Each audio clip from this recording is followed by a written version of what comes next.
Muy buenas tardes, muy buenos días. A continuación les voy a explicar y dar las indicaciones para la realización de la evaluación final que cierra este proceso formativo. Mi nombre es Sandra Gurra y soy la facilitadora que estará con ustedes en los módulos presenciales, pero también estuve con ustedes en uno de los módulos sincrónicos online. Para comenzar, vamos a recordar algunos conceptos. Específicamente, si nos situamos desde la conceptualización de inclusión educativa, ¿qué nos decía el Mineduc ya el 2016? Nos hablaba de la transformación de las culturas, políticas y prácticas de las instituciones escolares para abordar el quehacer educativo en función de las características y particularidades de las y los estudiantes, procurando el aprendizaje y la participación de todas y todos.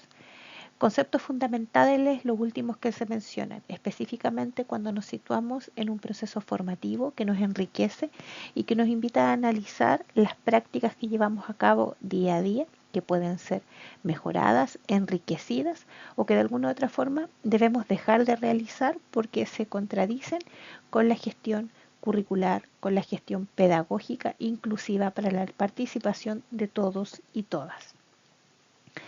Desde ese punto de vista, la inclusión educativa consta de principios orientadores. Los principios orientadores son tres: presencia, reconocimiento y pertenencia. ¿Qué significa esto? Que cuando aseguramos la presencia de todos y todas, tenemos que asegurar actividades y espacios que aseguren acceso, participación, pero también encuentro y diálogo. Entonces podemos analizar nuestras prácticas desde ahí. Cuando aseguramos el reconocimiento, implica que validamos la realidad de cada uno y cada una, de alguna manera consideramos, la valoramos, la respetamos y de esta forma eliminamos prejuicios al respecto en toda la comunidad. Y en un tercer punto, desde el punto de vista del principio de la pertinencia, obviamente nuestras acciones pedagógicas, sociales, de comunicación y en general serán pertinentes a lo antes mencionado, al reconocimiento, a la valoración, etcétera. Por lo tanto, generamos un espacio de expresión para todos y todas, incorporando obviamente niños, niñas y sus familias. Desde ese Desde esa mirada, nos podríamos encontrar en la gestión de espacios de inclusión de manera respetuosa, valorando la diversidad, con lo que llamamos barreras para el aprendizaje y la participación. En este caso, ya hace bastantes años sabemos que existen. Específicamente, Echeita nos decía el 2016 que es el contexto social con sus políticas, sus actitudes y sus prácticas concretas el que en buena medida va a crear las dificultades y los obstáculos que impiden o disminuyen las posibilidades de aprender y participar de determinados alumnos y alumnas. También López el 2011 decía que estas barreras son los obstáculos que dificultan o limitan el aprendizaje, la participación y la convivencia en condiciones de equidad. Por tanto, desde una mirada y un enfoque social inclusivo, las barreras no se sitúan en la persona, en el estudiante, el niño y la niña, sino que nuestro rol en las comunidades educativas está en detectar y mirar las barreras para el aprendizaje y la participación en los contextos. Al respecto, Covarrubias, utilizando como base el índice de inclusión de Ainscoe-Dibut, hace una adaptación y nos menciona que existen tres grandes tipos de barreras: las barreras culturales, las políticas y las prácticas. Las barreras culturales consideran obviamente las actitudes, las predisposiciones aprendidas, a favor o en contra de alguien, ¿cierto? La forma de hacer que orienta nuestro actuar, y las ideológicas tendría que ver con puntos de vista, creencias colectivas, ideas o juicios críticos. En el caso de las barreras políticas tendrían que ver con normativas y legislación discriminatoria o con que no considere el acceso y participación de todos y todas. En el caso de las barreras prácticas nos encontramos con las barreras desde el punto de vista de la accesibilidad, los espacios físicos, las materialidades, los servicios, los recursos, y por otra parte las barreras prácticas didácticas que se sitúan al interior del salón, de la sala de clase, del espacio educativo, y que tienen que ver con dificultades desde el punto de vista de la enseñanza, el aprendizaje, el aula, algunos vacíos didácticos, pedagógicos, etcétera. Desde ese punto de vista, un estudiante o una estudiante podría haberse enfrentado a barreras transversales cuando se encuentra con barreras culturales, políticas y prácticas en su vida o con barreras específicas, por ejemplo, que un estudiante o una estudiante solo tenga barreras desde el punto de vista cultural, político o solo a nivel práctico. Y todo entendiendo los contextos en que se manifiestan, en contextos como la comunidad, la familia, la escuela, el jardín, la institución y el salón.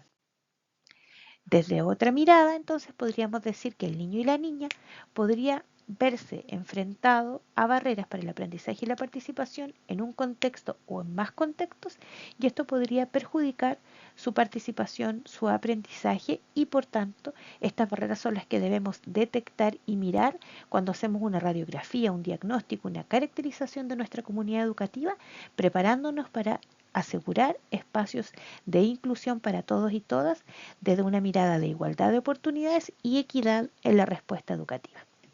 Para ello, nuestro trabajo final va a consistir en que cada jardín infantil, cada comunidad educativa en equipo va a aplicar la pauta de Covarrubias para la detección de barreras para el aprendizaje y la participación, mirando y situándose en su jardín infantil.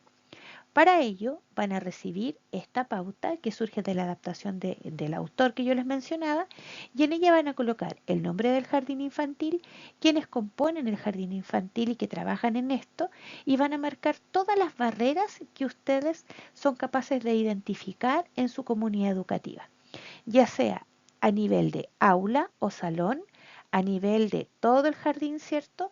A nivel familiar, a nivel de contexto social más amplio.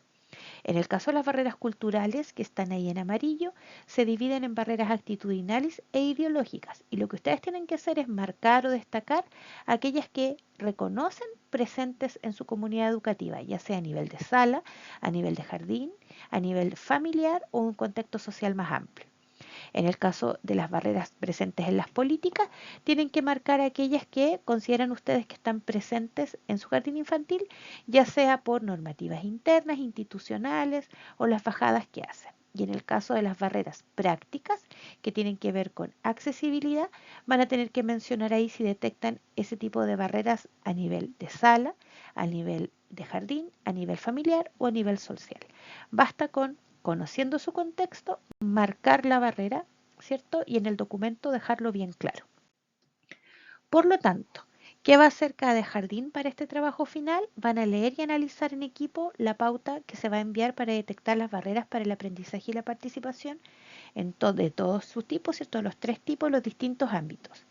Van a analizar sus contextos, sus jardines infantiles usando esta pauta, y van a aplicar la pauta a la realidad de su jardín infantil. La primera parte entonces del taller es marcar aquellas barreras que detectan. Van a incorporar comentarios que nos permitan a nosotros entender el contexto y por qué de esta detección en su instrumento, y van a enviar la pauta completada, pero van a incluir una o dos hojas en la cual caracterizan su jardín infantil, nos den a entender su misión, visión, su sello, los niveles, los equipos que lo conforman y algunas miradas que nos permitan entender el contexto en el que se sitúan. Esta evaluación va a contar con una pauta de evaluación que va a consistir en evaluar que hayan sido identificadas las barreras, ¿cierto? Y vinculadas claramente, determinar los puntos complementarios que se necesitan y obviamente los elementos complementarios para el diagnóstico sean claramente descritos y nos permitan vincular con el caso y la situación de su jardín infantil. También tienen que ver con elementos de cumplimiento con la estructura, el uso adecuado del lenguaje técnico y la correcta sintaxis y ortografía puntual, acentual y literal del informe que envíen al correo y en el formato que se les avisará prontamente, al igual que la fecha de entrega. Este trabajo se realiza y se debe entregar en una fecha que se informará desde la coordinación y se complementará, obviamente, lo aprendido aquí en el espacio presencial. Espero que haya quedado claro el trabajo final y nos veremos presencialmente en Viña del Mar.